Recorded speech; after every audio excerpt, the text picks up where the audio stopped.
Here are my predictions for week 23 of the Premier League season part 1. So in the first game we have West Ham United versus Sunderland, and these are two teams again who are basically on like opposite sides of the table. However, Sunderland do have the better form, drawing 3 and winning 1, whilst West Ham United have lost 3 in their last 5. And even though West Ham have scored one more goal than Sunderland this season, I'm going to go with a Sunderland 1-0 win here.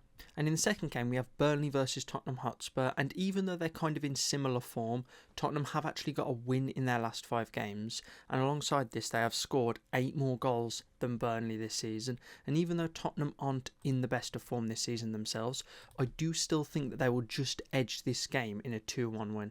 And in our third game, we have Fulham versus Brighton and Hove Albion, two teams right next to each other in the table. They've scored a very similar amount of goals this season, and they are in very, very similar form right now. So here, I do find it difficult to kind of draw a wedge between these two teams. So here, I'm going to pick a 1-1 draw. And in our second to last game, we have Manchester City versus Wolverhampton Wanderers, and once again, completely opposite sides of the table. Wolves really struggling, Man City going on an absolute roll. Man City have scored 3 times the amount of goals as well. However, it is strange to say this, that both teams are actually in very similar form.